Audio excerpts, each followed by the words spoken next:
And just when you thought it was over, and just when you thought you'd never hear his crazy again.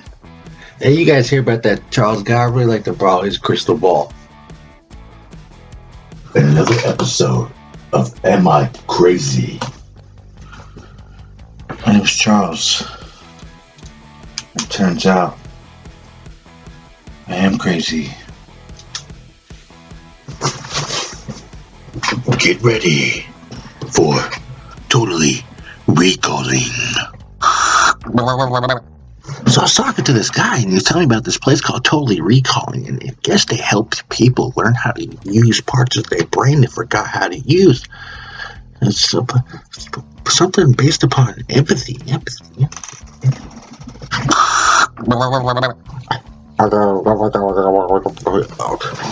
Alright. Okay, I'll see you at the party later. It's time. We're running out of time. Who cares if they're ready or not? We need to bring them out here. They already think I'm crazy. What the damn channel's called, what the episodes are called. Hurry up, bring them out. Now. Alright. Let's try it. Don't be frightened.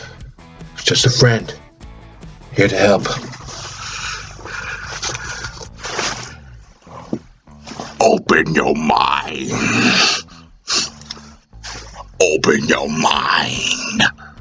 Open your mind. No, it's not enough. We have to use that machine with all the pretty lights on it to help them remember how to use the part of the brain where empathy comes from.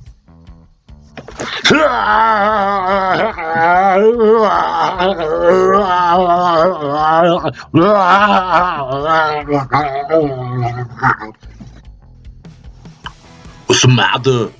Did you not find the first part funny? That's alright. Let's start talking serious now. What's up, everybody? My name is Charles, and welcome back to another episode of Am I Crazy? And in this episode, I'm going to be talking about empathy and be covering the whole basis of things that I've been talking about in my videos. I've been studying up on socialism, communism, and capitalism, and I've been trying to figure out the mindset, the part in our brains that is functioning during these things. Now, what I found about socialism is that it's pretty much just a means to try to eradicate social class. And then communism is when the government is in control of production of product and the distribution of wealth. And then capitalism is when individuals are in control of product and distribution of wealth. What I learned about capitalism is that it works. The problem is individual capitalists. If the individual somewhere around the year 2000, CEOs started paying themselves incredible amounts of money, and that's where we kind of see our downfall. But capitalism works if CEOs worked selflessly, and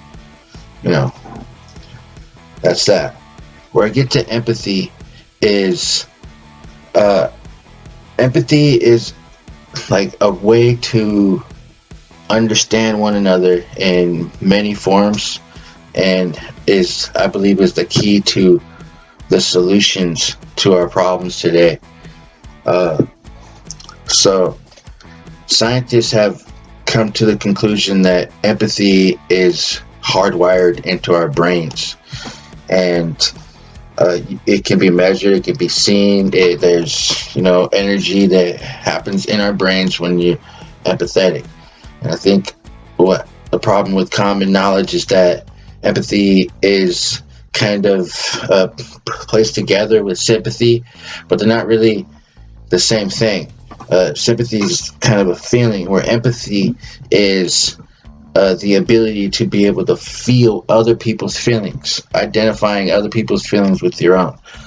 So pretty much at the core of it's being able to understand one another without bias. It's being able to understand that we're all equally human, and it's hardwired into our brains.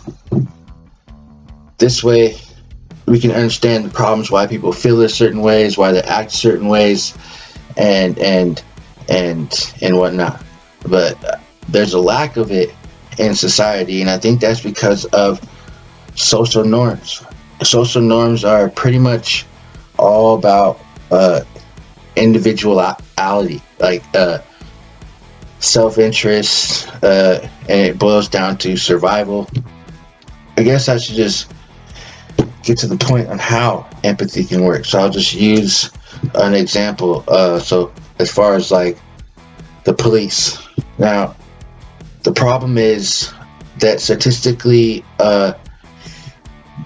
African Americans are getting brutalized more than Caucasians by police officers, statistically.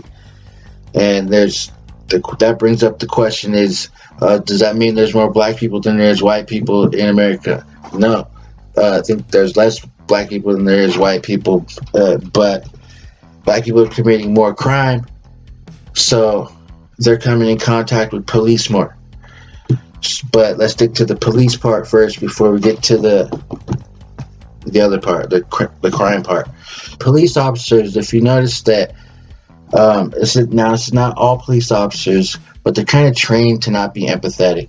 And if there was like more, if there was more collaboration between like police trainers and psychologists and medical professionals, that police officers would be able to behave much more or behave much better and be much more aware of situations and things. With police officers, sometimes you notice that they do this thing where they just go strictly by statistics and they follow the law, strictly the law. They go, it's the law. If you want us to do something different, change the law. I just kind of do what I'm told. It's kind of a compartmentalized type of training into them, and then it's not necessarily individuals. It's kind of a corporational type of thinking, because individuals themselves still have the ability to feel and understand that it's unfortunate situations for a lot of people. They're not necessarily criminals. They just make mistakes, but they need to do their job. Another example of this, when I was working, one of the properties I was working, there was a man living there that had a handicap, and he needed to be transported by assisted transporting by handicap assistance. And one day he was getting dropped off, and I was doing my rounds, handling business, and I could hear him screaming for help, and it was a different type of scream. It was, you hear kids screaming all the time, but there's a difference in it when it's real, so I hear him, so I take off running towards him, and I see the driver of the transportation joint, and he's just staying outside the front door while the dude's screaming for help. And I turn and look at him, and he goes, I don't want to lose my job. So he was thinking about it. He could feel it. He understood. But it came down to his personal survival. If he lost his job, you know what I mean, he would have, been struggling to survive. So he was in a dilemma. But societal norms that get us to switch off our empathy in a lot of ways. And then there's a lot of things about societal norms that get us to feel positive about switching off our empathy, because it is stressful to be empathetic. Why is it stressful to be empathetic? It's because we're all feeling stressed out. Why are we all stressed out? We're all stressed out usually because we're trying to survive. It's understandable why we would want to encourage people not to be stressed out, not to be empathetic, and not think too much about other things. But the thing is that this causes us to not understand one another as well. It's why when things like this happen, the solution that you hear being thought of is defunding the police, when that should not be the solution, because the problem is them being brutal. Why are they being brutal? Why aren't they being aware of this stuff? So the psychology needs to be in there, and their reasoning a lot of times is not being fully aware either, because they're empathetic. Sometimes their reasoning wouldn't allow them to do these things that they do to people. So there needs to be a different type of training that's has psychology and medical professions involved for police officers. As far as the criminal aspect about it and that part of it, we need to understand the environment the people are in, and who's predominantly occupying that environment, and why is that their environment. Empathy. Why do people want to commit crime? Is it a mistake because they're trying to survive, or are they snakes? So we need to separate the mistakes from the snakes by understanding where it comes from, understanding the environment, understanding that their community, the people that they hang out with, understanding one another. You can't do it without it. You have to look past all the stuff, the biases, and understand each other on a human level. And it's hardwired into our brains. It's not a magical power or something.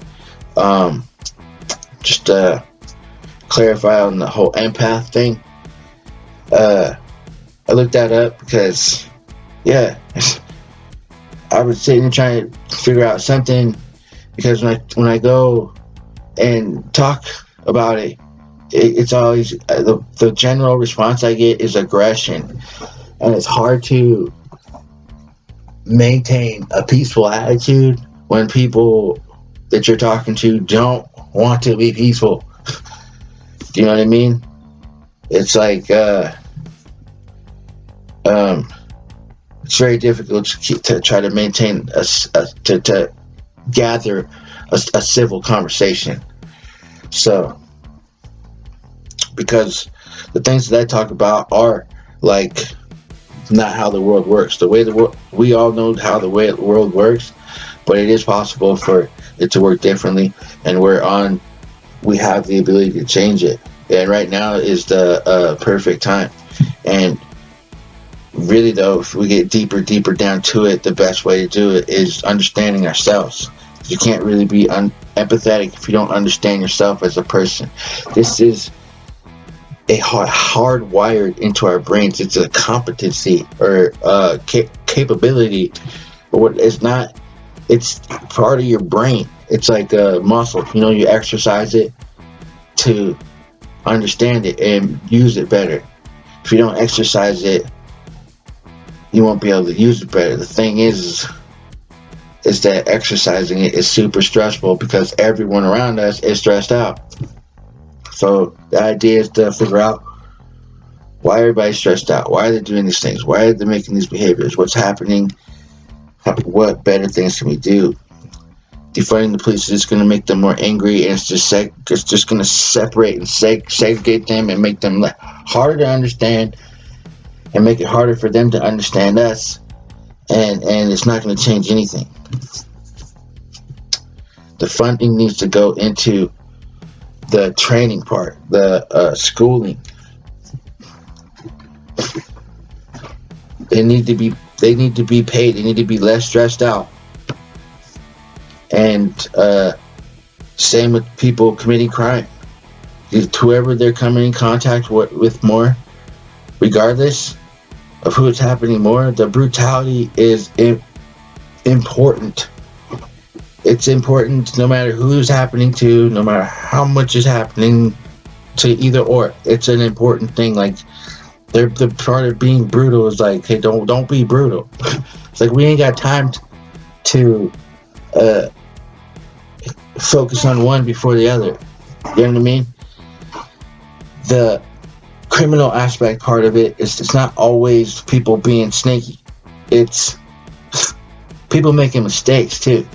So how do we change the environment? We have to understand. How do we make it to where education is easily available? And without making it a welfare type of country, how do we make it to where it's easier to get jobs that are easy to learn? How do we make it to where, you know, everything is more welcoming so that these environments can change? And that is to understand what they're going through and,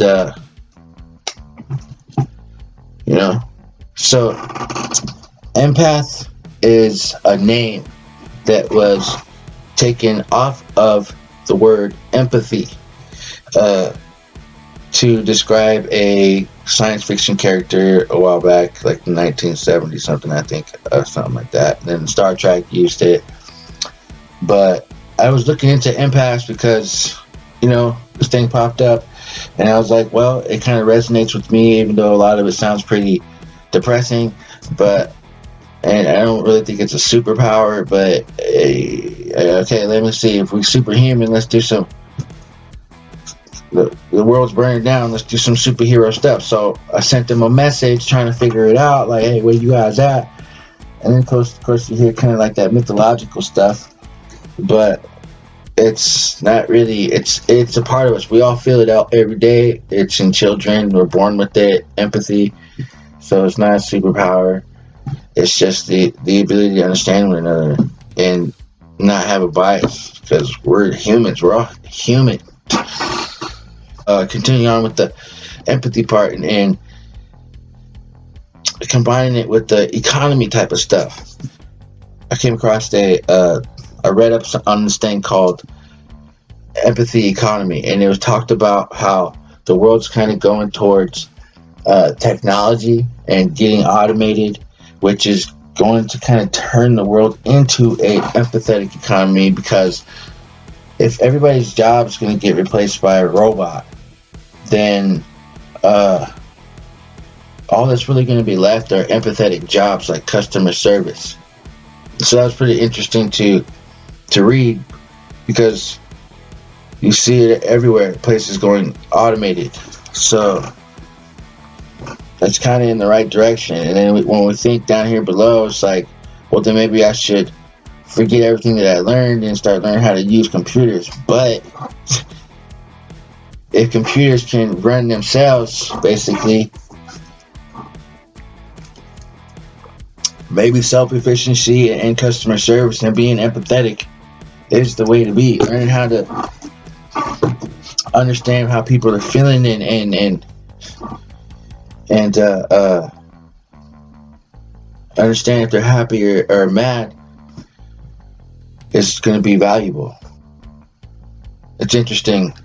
If you read up on empathy and try to study the science of it, of empathy, okay, the brain part of it, the part of it in your brain, how you are empathetic, and read up on some of that, and it might help you with this and understanding other people and understanding the situations in our day-to-day, and that's how we can come up with some solutions, you know, some better things to do.